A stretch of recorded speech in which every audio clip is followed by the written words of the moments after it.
আব্বা আপনারা? তোরা দেখ পারিলাম বাজান, তো তোরা যে অবস্থায় দেখুম জীবন আমি চিন্তাও করি নাই। তুই আমার পোলা হইয়া এই সমস্ত কাজ করবো আমার বাড়িতে করছ, কোনোদিন করবার দিছি তোরে? আর তুই শ্বশুর বাড়িতে এই সমস্ত কাজ করবো করে বাড়িতেছ? বাড়িতে যাইতো বুক ফুলায় কয়েছিলি শ্বশুর বাড়িটা কি মধুর হাড়ি, আর তোর শ্বশুর বাড়িটা কি মধুর ড্রাম। এখন তো দেখতেছি শ্বশুর বাড়ি তোর তার বাড়ি। সানি, তুই তো শ্বশুর বাড়িতে এই সমস্ত কাজ করতেছস, তোর একটু লজ্জা করতেছে না? তুই একবারও তোর নিজের মান সম্মানের কথা চিন্তা করস না? গ্রামের মানুষের নানান কথা কইতেছি, এগুলি নিয়েও কি তুই একবারও ভাবলি না? না মা, আমি ভাবি না, কারণ আমার শ্বশুর আমারে বলে দিছে আমি যদি এবারে সব কাজ না করি তাহলে আমার আশ্রয় দিব না। এখন আমি বউ নিয়ে কই যাবো, কি খামো, কই থাকুম আমি জানি না। এই জন্য বাধ্য হইয়া শ্বশুর বাড়িতে সব কাজ করতেছি। এবার তো বুঝছ বাপ কি জিনিস, মা কি জিনিস, বাপ দাদার ভিটা কি জিনিস।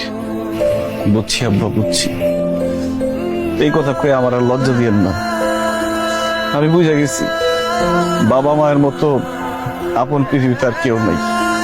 বাবা মায়ের বাড়ির মতো পরম শান্তির জায়গা পৃথিবীতে নাই। শ্বশুর বাড়ি বা আত্মীয় স্বজনের বাড়ির সাময়িক আপ্যায়ন দেখা নিজের বাবা মার বাড়িরে ছোট করে দেখা উচিত না। পৃথিবীর যে কোনো জায়গায় যত আপনজনই হোক, তার বাড়িতে বেশি দিন থাকলে আর দাম থাকে না। আর যদি বিপদে পড়ে কেউ কোনো আত্মীয় স্বজনের বাড়িতে যায়, তাহলে ওই বাড়ির কুকুর বিড়ালের দাম থাকে, কিন্তু আত্মীয় স্বজনের কাছে ওই ব্যক্তির কোনো দাম থাকে না। কিন্তু বাবার বাড়ি, পিতৃভূমিতে সারাটা জীবন কাটাই দিল, কারো বলার মতো কিছু থাকে না।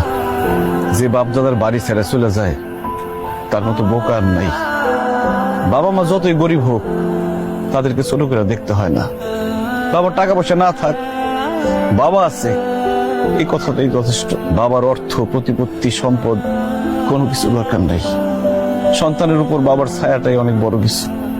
এটা আমি এখন হারে হারে টের পাইতেছি। আব্বা, না, আমার আপনারা মাফ করে দেন।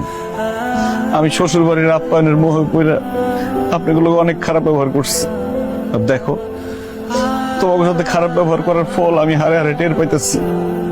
নিজের শ্বশুর বাড়িতে আমি আমার বউ চাকরের মতো খাটতেছি। আব্বা, আম্মা, আপনারা আমার মাফ করে দেন। আমি বউ হিসেবে সানিরে তখন বাধা দিতে পারতাম।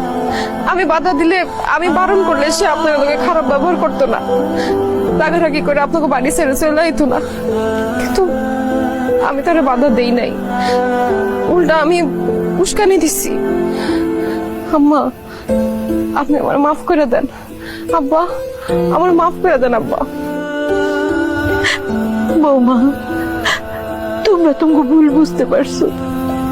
তোমার উপরে আমার রাগ, অভিমান কোনো কিছুই নাই। চলো বাড়ি চলো, আমরা তো মরে নিতে আইছি। আম্মা, আপনারা সত্যি আমাকে নিতে এসেছেন? হ মামা, তোমাকে নিয়ে বেড়াইছি। সানি আমার খুব আদরের পোলা, আর তুমি তার বউ। তোমাকে দুইজনের কষ্ট আমি সহ্য করতে পারতেছি না। তোমরা এখানে কষ্ট করবো, আমি বাসে থেকে দিতে পারি না। চলো বাড়ি চলো, আসো যাই, চলো। মারে, তোরা যাওয়ার আগে আমারে আর তোর মারে মাফ করে দিয়ে যাইস। কেন আব্বা, আপনি করে ক্ষমা করুন কেন?